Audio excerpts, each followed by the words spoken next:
I really think through things in terms of systems and processes and, what are the steps in reverse engineering. And if your goal is financial freedom, it comes through a very simple process. It's not easy to do, but it's a very simple process overall.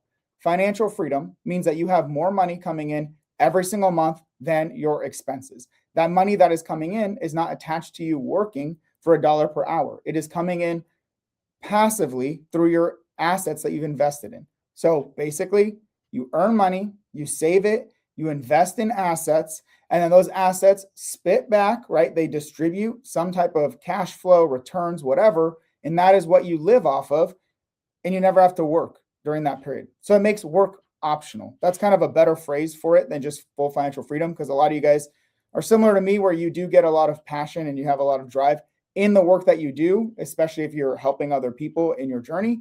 There's a lot that comes with that, and that's why I don't stop working.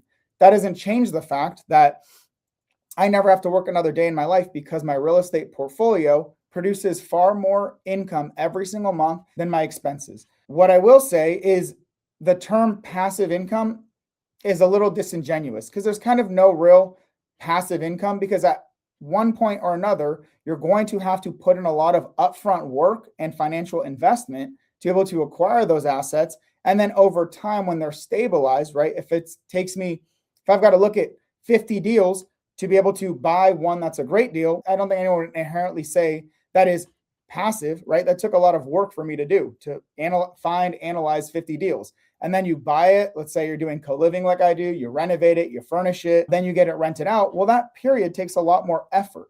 However, once it's stabilized, it's fairly straightforward and easy, takes very few hours every single month to keep a property operational at that point, especially if you've developed the right team and the right systems, so you're not wasting all this extra time. So when we say passive income through real estate, there really is no passive income.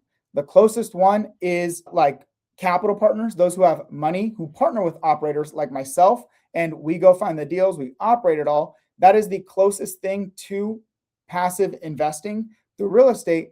However, at the end of the day, when we talk about generating passive income from your portfolio, understand I'm not trying to pretend that I do no work at all ever for real estate. We have to. It's just for a few hours a month, I'm making tens of thousands of dollars a month in cash flow. It's a pretty fair exchange, and I think you'd agree with me.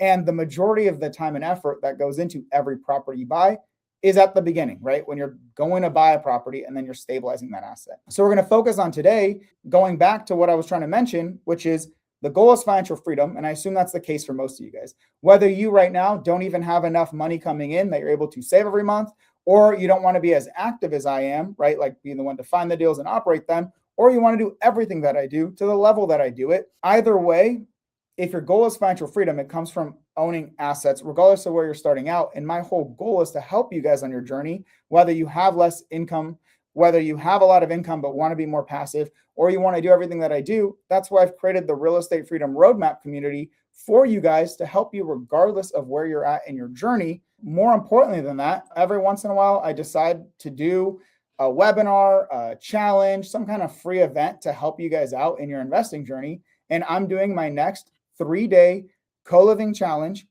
We call it the Co-Living Freedom Challenge, which starts next week. I'm going to share that link as well if anyone would like to register, but that is basically the step-by-step process of why should you even invest in co-living, how to find the best co-living markets and what types of properties are the ones that work really well for that, and then how to actually analyze those deals and make smart offers. There's a whole classroom of trainings for you guys. This is also where we house the Co-Living Freedom community. That is a paid community. Bird dogging, right? Active income people. We will have a passive investing one as well as an active investing one, but this is what you guys get access to right now. This is what it would look like for you guys. And then if you want to join the Co-Living Freedom community, you're more than welcome to. It's the best value, extremely top-notch, high-quality education laid out in a step-by-step roadmap, literally laying everything out for you step by step by step, and then providing you live weekly support calls to help you on your investing journey. Whether you get stuck with deal analysis, property renovations, property management, it's all there for you. This is also where we house the VIP for the Co-Living Freedom Challenge that we're about to host, as well as all the free stuff for the Co-Living Freedom Challenge. Why do I say that? Because we're about to launch the next CoLiving Freedom Challenge next week, April 28th through 30th. So we're going to cover over 3 days, all for free. If you want to upgrade a VIP because you want lifetime access to the recordings, a bunch of bonus CoLiving tools and super investor deal analysis calculator, various checklists and other tools and resources, and live daily Q&A, we're going to be covering these 3 topics: why CoLiving is the best investment strategy, finding CoLiving markets and properties that work, and then analyzing CoLiving deals so you can make smart offers. All that will be available to you during the 3-day CoLiving challenge. And you need to be part of the Real Estate Freedom Roadmap community to get access to those various tools and resources. So feel free to join if you'd like. It's up to you if you want to join the free 3-day CoLiving challenge.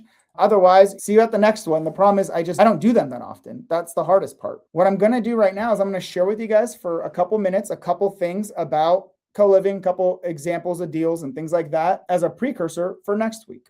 Right. So the various ways that you earn money in real estate, cash flow being number one if you want to be financially free. And then there's other wealth benefits. We're going to skip a lot of this stuff. This is true for every investor, that your number one goal is to increase cash on cash return. Whether you're a buyer, you're trying to make sure your deals are getting massive returns. You're getting a ton of money back for every dollar that you're investing. It's true for a capital partner, because the better the deals that you're partnering on, the more security you have in those deals. And especially when it's a CoLiving deal that's making thousands of dollars a month and it's situated in a major market, if and when something goes wrong with the operator, you get to take over a great asset that you would have otherwise been happy to be an owner of. And it's also true for bird dogs and wholesalers. If your deals that you're trying to sell have more buyers and have way higher returns, then you're able to sell those deals and get much higher assignment fees. I've paid $20,000+ to bird dogs and wholesalers on specific CoLiving deals because the returns are still justified for me. Yeah, very simply, you guys should know, hopefully at this point, CoLiving is just buying a property, renting it out by the room. Typically, you're not able to find a deal that makes sense. You're not going to go buy a property up front that makes sense, like the way it's currently situated. You're typically going to convert the common areas into bedrooms. So you're going to find like a 4-bedroom, 3-bath, 2,500 square foot property and convert the living room, the office, the dining room, the game room, all those things into additional bedrooms, as long as it makes sense to do so.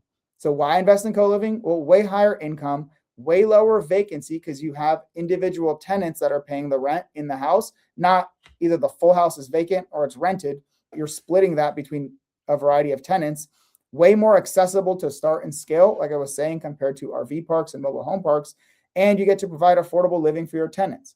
As investors, that's not our number one goal, but that's a major bonus. That's a major extra value that we get to say with CoLiving that we can't say with anyone else. Just to show you some of the layouts and the conversions of some of our properties.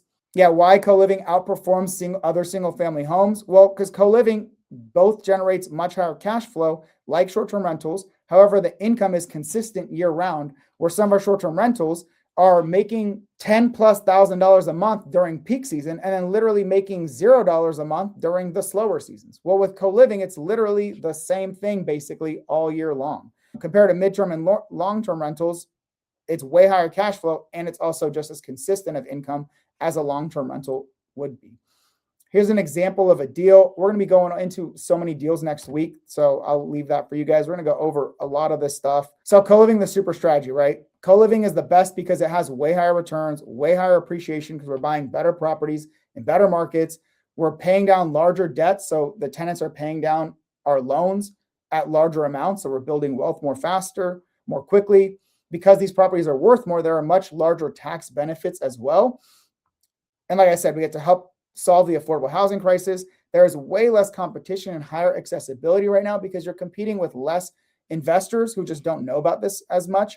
And you're competing with much less homeowners because they're not really looking for, most homeowners are looking for that 2 or 3 bedroom starter home, not that 4+ bedroom property that tends to work much better for CoLiving. So you have less competition from investors and retail buyers. Well, when interest rates go down, retail buyers are probably going to buy bigger houses. When CoLiving becomes more and more common for investors, they're going to be doing it more frequently, so you're going to have more competition from investors. Well, the earlier you learn these skills and you actually implement them and buy these properties, the more quickly you're building kind of that layer between you and like the next couple generations of co-living investors. And when you're buying in these bigger, better markets, you also have better access to property service professionals like handymen, cleaners, people who set up the furniture, property managers, all that good stuff. So with that being said, as a real estate agent, how can I introduce to my clients, and what would be the process if someone was traditional rental wants to see how much they would earn as a code? Those are two kind of different things, Joe. You're asking as an agent, how can you introduce your clients to co-living or to creative finance? And if someone has a traditional rental, wants to see how much they would earn as a co-living investment, great. I got you, brother. I literally did that video. It's this video right here. So I'll drop that link for you. And I went through that. How do you even determine if a property you already own or a property you're looking at in general? So whether you're looking at a property in general, or it's a deal that you want to, like you already own a property, or you're looking to decide if you should buy a property. Well, I tell you all the things that I do. I go through literally the entire process of what I consider even before I decide, is this even worth like detailed analysis? Is this in the right market? Does this have the right property characteristics? Does this have automatic no-goes for me as an investor? Do I have what I need to be able to effectively analyze it? I lay it all out there in that video. It's a whole hour dedicated to that. And I screen share and show you the analysis. It's all broken down in that training, including if I have a rental property right now, should I convert it to co-living? That's a deal analysis question. But that also starts with, deal analysis for me doesn't just start with putting numbers in a spreadsheet. It starts with considering, is this deal even worth analyzing in the first place? And I lay all that out there for you. So to answer your question, I got you covered. I just shared all those links for you for exactly how someone should consider if I have a traditional rental. Should I convert it to co-living? That's just it's a math question. And then if you want to introduce either co-living, you said you're a real estate agent, maybe you're on the buyer side. I don't know if you're on the buyer side, the seller side. It depends, right? If someone's selling the house, who cares about introducing them to co-living? If someone's trying to buy a property, okay, well, it's the same thing as that video. Should you even buy that property for co-living investing or not, right? And that's already in that video as well. So actually that video answers your question. If you're a buyer's agent, right, you're representing your buyers and you're trying to help them invest in co-living deals, well, you got to understand, what does it mean to invest in co-living deals? What is a good deal? How should you choose markets? All that, it's there. Plus the 3-day co-living challenge will go into that deeper as well. And if you want to convert traditional to co-living, well, there's a whole process to considering if that's even worth doing or not. And I've just laid all that out for you in that video. In terms of trying to find creative passive properties and text enjoyers, are a place to find under contract deals. Great. So all of the above, my friend. Clayton, I've done a training previously on, well, I've done it several times on the various ways I acquire deals, right? There's really 6 ways to acquire deals, and they fall into 3 buckets. There are direct acquisitions where I'm directly reaching out to sellers or agents for a very specific property. There are the more relational or referral-based deals where I'm establishing a presence with a real estate agent in a market, whether it was for the original deal or not, and then they're bringing me future opportunities after that. So it's like a referral-based. I've already established a relationship, so they're going to bring me future deals that somewhat hit my buy box, or establishing yourself with other investors who are decent at communicating and reaching out to prospective sellers and figuring out, do they want to sell? Are they open to it or not? And then you help them get across the finish line. So like, it's kind of like a joint venture. This happens a lot where someone says, hey, this could be a great co-living property. I've already talked to the seller. They want to sell it. I don't know how to structure it, whatever. Then you help them get it across the finish line and you are the one who buys it. Or the one that I do, which is the highest leverage way of acquiring deals, which is buying other people's deals under contract. I do that by buying deals from wholesalers who have them under contract already, or bird dogs who are finding those investment opportunities that are already under contract and filtering them for my buy box. And then I do the analysis and decide, do I want to buy it? Or is there opportunity to improve the deal terms and then buy it? Or is this something we just move on from? So to answer your question, is there a place to find under contract deals? You're already thinking with the right mindset, at least the way that I think, which is the form of leverage. I'm happy to pay wholesalers and bird dogs for the services that they provide, so then I can go ahead and just buy these deals with less of my effort, especially directly communicating with sellers and agents, because I got to do it on their timeline. And I'm not a fan of that. I've got total financial freedom. So why have my time dictated by other people's schedules? No, it's when I have time to analyze deals and decide what I want to buy, that's when I do it. That's why I prefer these higher leverage deals, just a better use of my time as well. So where? Yep. So you mentioned a couple great places, right? The Real Estate Freedom Roadmap community. right? That has people post deals in there. There's opportunities in there. I also teach you how to go and find these opportunities in there. Sub 2, if you're part of that community, that's the number one place for creatively financed deals.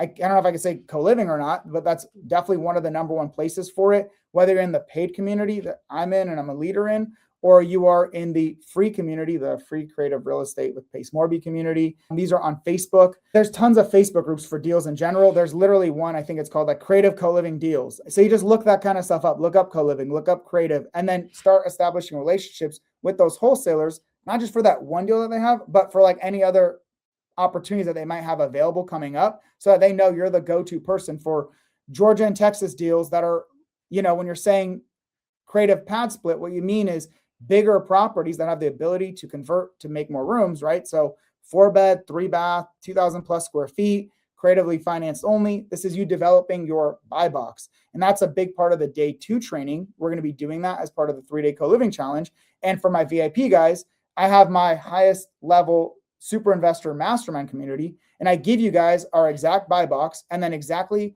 a full training on how to create your own very specific co-living buy box that you then share with wholesalers and bird dogs, so you get the perfect opportunities coming your way. All right. So you're on the absolute right track with the way you want to buy deals, at least the way that I choose to buy the majority of my deals. And most of the major investors choose to buy their deals like this. There's obviously a trade-off, right? Then I got to pay someone for the fees, and I'm not in full control of the deal flow, right? All that kind of stuff. But why the majority of buyers choose to go this route, especially as you're growing and scaling. But yeah, so the Real Estate Freedom Roadmap community, Sub 2, the free creative finance group with Pace, and then tons of other Facebook groups and all that, communities that have these kinds of investment opportunities. Why I ask is bird dogging for a couple of super investors that only want to buy deals from people in our community. There are several people targeting the same areas and they want outside of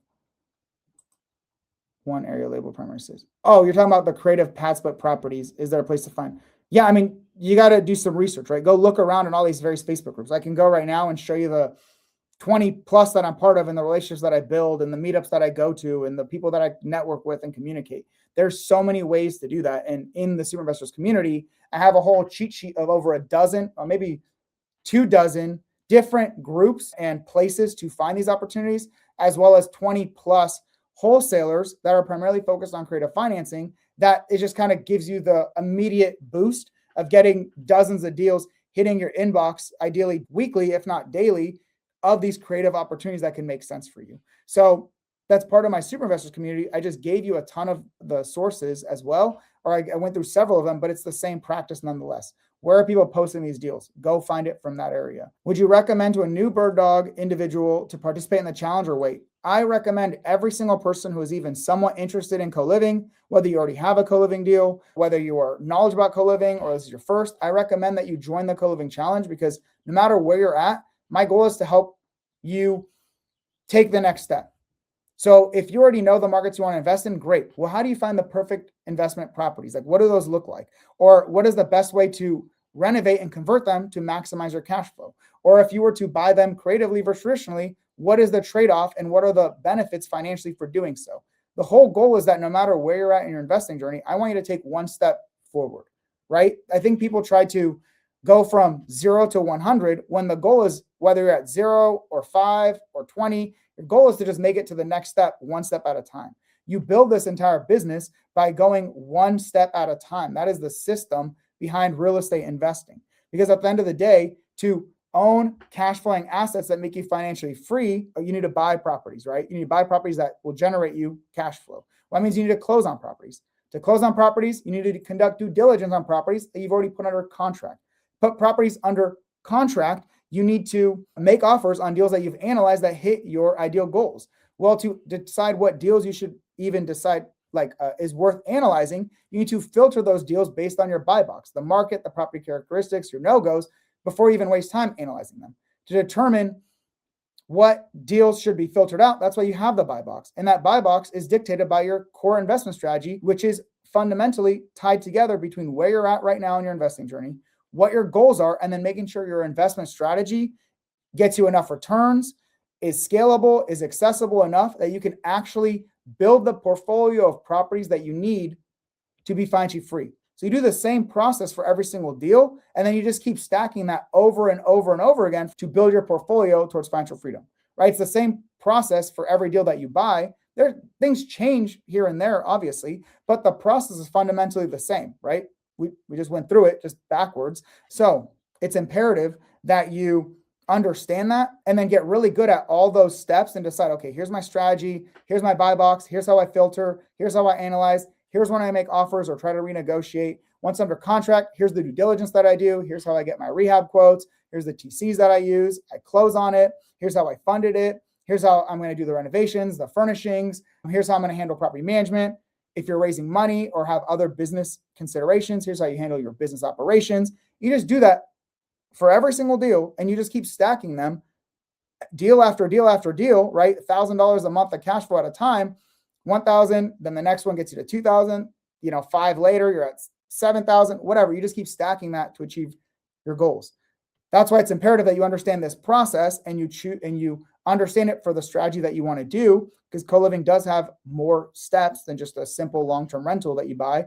So understanding that and then just taking that next step, acquiring those deals, operating them well, and then repeating it for the next one. And again, and again, and again. And every time you do it, you're supposed to get better.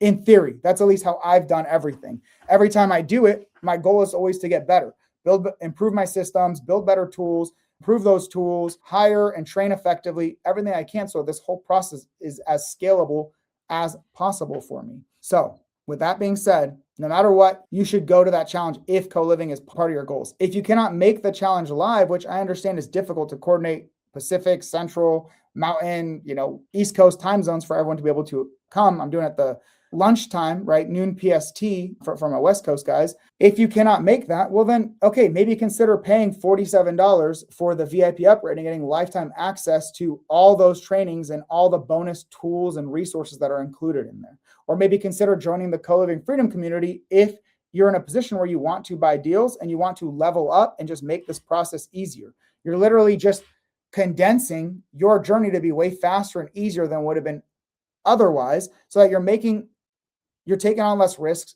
you're achieving your goals more quickly, you're getting much higher returns per deal. Typically, you're able to lower the entry cost per your deals, you're able to buy better deals. That's the whole idea. So it's worthwhile. And when you get stuck on something, you know that you have access to support. Hey, I'm not 100% confident with this analysis. What is your perspective? What do you think about this? I think I could take this 4-bedroom, make it 10 bedrooms. Okay, well, what does someone else think? What about my project manager, the one who oversees all my renovations and furnishings and then oversees the handoff to property management? That's a great perspective to validate, hey, I've got this inspection report. I've got this floor plan. I've got this quote from a contractor. Here's how I plan on furnishing my rooms. All that stuff, great. You have access to all that stuff. Same with property management and operations, because you guys really love those types of questions. And I'm happy to answer them. It's just, I can answer 90% of what you need in regards to operations, but understand your business is not scalable if you're doing every single part of your properties.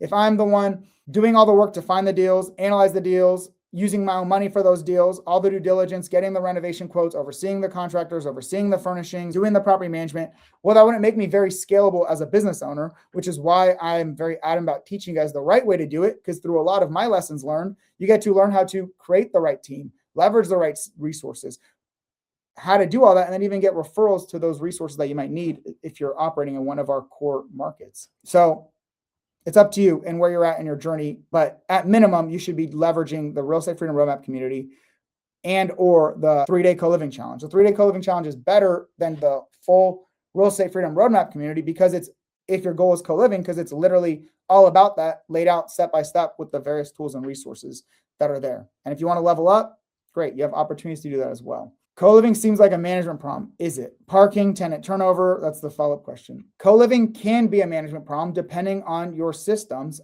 For me, I'm pretty detached from those management issues. Why? Because management is outsourced, which is what I recommend the majority of you guys to do. And for those that are not outsourced, well, you got to have the right systems in place. So you're not dealing, like every time you deal with an issue, it's not like you're reinventing the wheel every single time. Right? You want to go through something, and if it's the first time you've gone through it, you want to define a process so that the next time it's easier to handle. If there's a non-paying tenant or it's a late paying tenant, how are you going to communicate to them? If it's tenant disputes, how are you going to handle that? We just had a emotional support animal, the first one that was requested to stay in our property. How do we handle that? Well, we have to create the process around that, and then we can leverage that over and over again. What about when a tenant applies, whether through pad split or not on pad split? How do you screen them, right? How do you ensure that they're an ideal tenant for your property and they hit the ideal tenant qualifications to move into your rental so they don't cause you more headache? That's a big part of it. Another big part of it is setting up your systems, including setting up your properties for maximum success. So when you say things like parking, tenant turnover, well, how do we minimize that? Well, I have rules, and I share them during the challenge for the number of parking that we need for every single property that we buy for co-living to ensure that we are minimizing as much possible issues that can occur because of parking. Well, same with tenant turnover. How do we minimize tenant turnover or minimize vacancy, right? The amount of time properties are sitting there not being rented out, or vacancy that comes from a tenant moving out. Now you got to turn it and then handle a new tenant. Well, it all starts fundamentally with the properties you're buying and then the markets you're buying them in, how you are renovating them and setting them up, both between the renovations and like, are you insulating the walls effectively to minimize noise? Are you ensuring that they have access to AC in there? How are you furnishing it? Are you doing the bare minimum because you can get away with that? Or are you doing what we do, or what we attempt to do in every single room that we have, which is really nice mattresses, queen size beds, desks with chairs in the rooms, full length mirrors to ensure that to minimize the amount of time they need to spend in the bathroom to get ready. They can also get ready in their rooms. Things like that between renovations and furnishings. Are you setting up rooms? Are you trying to convert an area that doesn't really make a lot of sense to have a room? Maybe it should have been in a different place, or you made it too small or whatever. So the way that where you buy the properties, the types of properties you buy, the way that you renovate them, and the way that you furnish them play a massive role in minimizing tenant issues that could come up. And then should have processes and systems for when you are onboarding tenants, when they're both being screened and when they're moving in, that also further minimize tenant issues. Then you have house rules, and then you have SOPs or processes for how do you handle these common issues, concerns that could come up. How do you handle those situations so that you're doing that standardized over and over again, but you're also improving that every single time you're handling that issue, right? If you've already got the perfect answer, you don't need to ever update it, great. But if you're using the same answer every time and then you're able to enhance it slightly, great. You're improving something over and over and over again, which is ideal. Like you're improving it every time, you're making it better every single time. That's why I've created all of my tools and resources and everything that we do. I don't start with the perfect version. I start with a version and I continually update it and improve it. For those of you guys who have access to my Super Investor Calculator for 5+ years, because I created the first version of my deal analysis calculator 5 years ago, well, you've seen the massive transition to where it's at now, all the additional features and all that awesome stuff that's in there that makes every part of deal analysis and capital raising much easier. But also now the web tool that it's being developed into, like this is how you do it. You do the thing, you document it, and then you improve it over and over again. That is especially true when it comes to co-living and operations. And that is why in the Co-Living Freedom community, plus the free 3-day challenge, I try to go over a lot of this stuff to help set you guys up for success on your co-living deals. But that's why you guys in the Co-Living Freedom community get access to multiple live weekly calls to help you on areas they might be stuck, primarily deal analysis, this project management, renovations, furnishings, how to set up your properties, how to do due diligence on them, and then property operations, which primarily includes property management related stuff, right? These house rules, property management, all that kind of stuff. Are you a pad split guy? Do you work with nonprofits or other mission specific organizations? I do all of it. So I have properties on pad split. I have properties with property managers. I have some properties that are on pad split that we manage. So with pad split, it doesn't mean that they fully manage it, right? So there's pad split, and then after pad split, do you have a property manager or are you doing the rest of it yourself, right? We have both of those, but it's my team, right? I'm not sitting there talking to tenants and all that. That's why I've developed all this stuff, have the teams, and why I can share these resources with you guys to make your investing journey easier as well. So if you're on pad split, you still need to do self-management on the back end or property management. We have both of those. So pad split with self-management, pad split, property management. We also have just straight up property management without any pad split. We also have full management with us without property managers, or a big part of that is the fact that a lot of these, when we started doing co-living like really officially and scaling in 2023, pad split already had a solid amount of properties, but nothing compared to where they're at now. They had way less properties, way less markets they operate in. And in certain markets, we already developed the perfect property management. We don't need to now go to pad split or outsource it to another property manager because my team can handle it fairly easily now, especially because the majority of the work when it comes to operating a property and managing it is that first month, right? When you get a property and you're trying to get 7 or 8 or 10 new tenants in there, that takes a lot of time and effort and work, especially after it's been renovated and furnished. So there might be little things you have to tinker around with and fix, right, during that process. Well, after that point, when you have a tenant that moves out in January and you got to replace that, you got another one that moves out in April and you got to replace it. That's not that much work to do in the grand scheme of things. It's the most difficult, that first phase where you're trying to get everything stabilized. We call that the project management phase until it's ready for like stabilized property management when it's basically filled. That takes the most time and effort. So after that point, it's like, why even go to another property manager? Why even go to pad split when we've already done the hardest part and it's full? We're just doing one tenant at a time here and there. So I hope that answered your question. For nonprofits, yep, I have nonprofits that I work with. We're with like Oxford Homes, so like sober living home properties. We've also rented the properties out to other entities like businesses that then house their teams in there, whether it's like healthcare, construction, whatever, they house their team in there. This has occurred with military as well, even a basketball team for one of our properties. This is Puerto Rico, so it's a little different. They're not doing that to maybe the G League, but they're not doing that to NBA players in the US, that's for sure. So they house their people in there. They rent it from us as a long-term rental, essentially, and they cover their expenses and all that stuff. It's a more easy way to do it, but typically for us to manage, but typically we're generating less income than if we did it rent by the room ourselves. But it's a good trade-off because it takes less time. Even though we're making less money, that return on time is really solid. That's not always the case. It's very property specific, and a big reason why Pace dubbed me the super investor, even though I thought it was a little cringe, was because of the fact that my biggest advantage isn't that I'm the best expert on traditional loans or seller financing or mortgage methods or cash deals, or I'm the best at, co-living management or Oxford nonprofit homes or midterm rentals. That's not what it's about. It's about having various tools in your tool belt to acquire these deals. I'm really freaking good at acquiring deals a variety of ways. Creatively, whether it's sub-2, seller finance, hybrid, so it's both of them, mortgage method, where it's a new loan plus seller financing, whether it's an invoice authorization, which is similar to a mortgage method, but just done a little bit differently. I'm not going to get into the weeds of that, but it's kind of a similar concept. Or I'm buying something to do the burst strategy. So I'm buying it cash, renovating it, putting long-term debt. I'm buying it with a DSCR loan. I don't buy cash unless I know I'm going to exit that quickly. So it's a flip, or we're going to do a BRRRR strategy. So, cash is a little disingenuous in that because it doesn't make a lot of sense for my ideal strategy and for the variety of ways to manage our properties. We bought our last, it was either late 24 or early 25. We bought our last non-co-living deal, and I'm not buying any more non-co-living deals unless it is larger assets, but that's because that's where I'm at in my investing journey. I'm not wasting time and energy on long-term, midterm, or short-term rentals. They don't make sense regardless of how good the returns seem on paper. We're so good at co-living and it's very scalable. And typically we get more money per co-living deal and get it more consistently than any other strategy. So it's about, okay, in the niche of co-living, what do we do? Right? Well, we do, like I mentioned, the pad split model. We do property managers. We do some self-management. We do these Oxford Homes or other nonprofits. We do master leases to an entity that wants to rent out the whole house and then sub-rent it out to their own tenants. Typically, they're paying all the costs and then letting them stay there. They're not really renting it and then re-renting it. We actually haven't had that. That would be more like an arbitrage, and we don't really do that. We don't really allow for that. If anyone's going to do it, we might as well just do it at that point. Cool? So hopefully that answered your question. We've created a very detailed SOP to prepare ourselves to scale the business. 9 different documents with too many pages on it.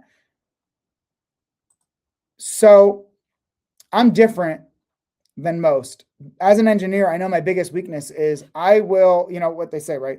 Measure twice, cut once. That's great. But the problem with a lot of engineers in practice, a lot of people are more scientifically minded, more cautious, more risk averse, right? And that tends to be those that are more engineering minded, science minded, just roughly, right? Just kind of how it falls. You get something known as paralysis by analysis. You spend so much time trying to understand everything about everything, plan for every operational concern, develop every SOP, whatever, before just doing the damn thing.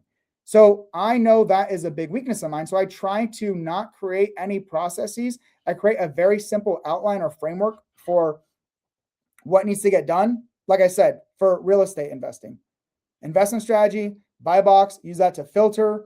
analyze those deals. If I analyze it, do I want to buy it as is? Do I want to renegotiate it? Do I want to move on from it? Put under contract, the due diligence process, right? Creating the new LLC, inspections, reviewing that, renovation quotes, furnishing. What is it going to be our shopping list? How much is that going to cost us? Can we get our local team ready to go? Getting the funding for those deals, closing on those deals, renovating them, furnishing them, getting them listed with property management, getting them stabilized with property management, and then handling investor relations. I'm doing all that successfully. I'm buying properties that are making $2,000+ a month over and over again, and I'm handling and taking care of my partners as effectively as possible. That was what I needed as a rough outline, right? Just some of the key concepts. And then over the last several years, I build it out deeper and deeper and deeper. Even right now, we're actively doing that, right? We're defining the processes better. We're putting video Loom links associated with it as we grow and scale further so that we can have team members handle some of these concepts, handle some of these tasks without myself or some of my lead team members being the bottleneck. So what I'm trying to answer your question with, it sounds like, I don't know where you're at in your investing journey, but it sounds like what you've done is you're focusing so much more on the prep as opposed to the doing. And the best way you're going to improve is not theoretically optimizing an SOP that you wrote or any of that kind of stuff. It is focused on doing the thing, utilizing it, doing it, and then updating it from there. It's not about creating a perfect SOP and then executing on it. It's about creating the basic frameworks, doing it, and then improving your SOPs from there. Your SOPs, for me, your standard operating procedures, are living, breathing documents. They are not something that is definitive in how you're going to do everything. They are the outline of the framework, and then you are continually building and improving on it to then make it match what actually makes sense as you get more knowledge and experience. Because I could have created the perfect SOPs 5 years ago, what I would have thought were the perfect SOPs, but just around 5 years ago, my goal was buy 5 properties in 5 years. Well, I've bought 20 plus, almost over $30+ million of real estate in that same amount of time frame. So the SOPs that I would have spent a year or two on or whatever to develop that would have been perfect meant nothing, because as I was taking action, I was saying, hey, I don't want to do any more short-term rentals. I don't want to do long-term rentals. If I do co-living, here's what we've learned to improve that process. Well, instead of using my own money or using only traditional financing, I'm going to use creative financing. When I use creative and it looks like this, here's how I'm going to analyze it effectively and how I'm going to renegotiate it. Here's how I'm going to raise capital for those deals.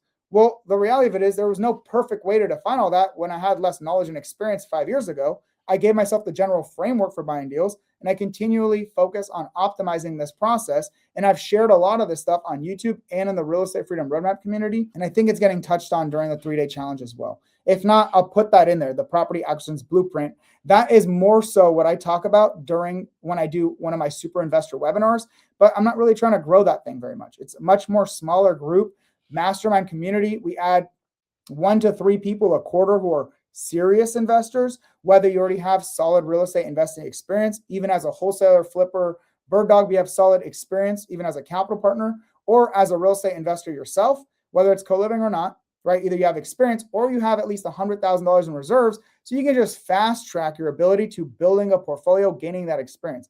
That's what that community is designed for. And my job there is to give you the step-by-step roadmap, tools, and resources to help you start and or massively scale your real estate investment portfolio to build that financial freedom portfolio. But I do that less frequently, right? Once a quarter, every 6 months, trainings on that topic, because it's less applicable than something like this, focusing specifically on co-living, where a lot of you guys maybe need to focus on active income, or you want to just be passive, right? Or maybe you're not in a position in which you can join super investors. Great. Well, let me provide you low cost or free trainings, tools, and resources to help you get to that point where it's a no-brainer to upgrade and join super investors. When I do those, that's when I go through that full roadmap. We call it the super investor operating system, systems and processes for deals, for capital, and operations, because that's what you need. That's all you need for real estate. If you have ever seen my real estate investing triangle, right? Deals and capital is all you need to own properties, and your operations is what allows you to successfully generate cash flow and build wealth.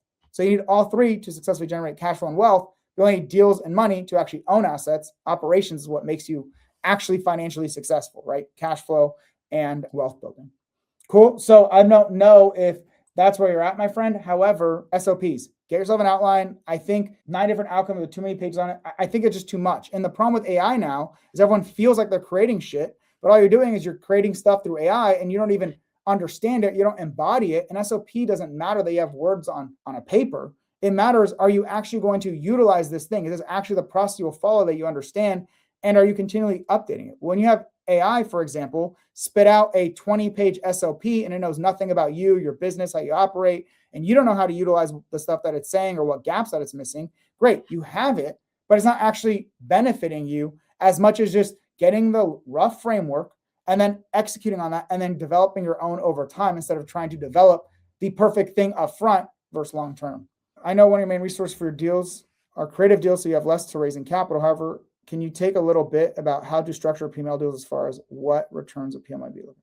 So I go over this really in depth, my friend. So we're out of time today. I'm going to talk about that next week as well during the free 3-day co-living challenge. But I talk about that a lot. If you just go to my YouTube, I've got several videos on capital raising, tons of them. So this one's even called The Exact Capital Raising Framework Behind My $25 Million Portfolio. So it's a little outdated, but not by much.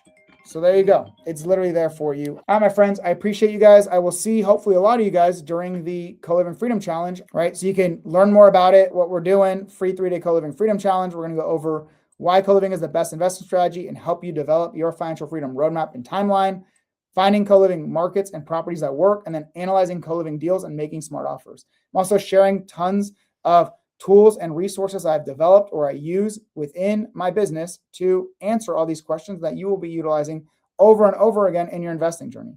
This is your step-by-step roadmap for doing so, at least to get you this far along. And if you want to join VIP because you can't make it live, awesome. It's only $47. You get 30 minutes of Q&A every single day, private for VIP. You get lifetime access to all of these trainings, tools, and resources. Plus, you get a lot of extra tools and resources, including the Super Investor Co-Living Calculator, which has a renovations and furnishings checklist to make that process easier for you. So with that being said, if y'all want to join that, I'll gladly see you there.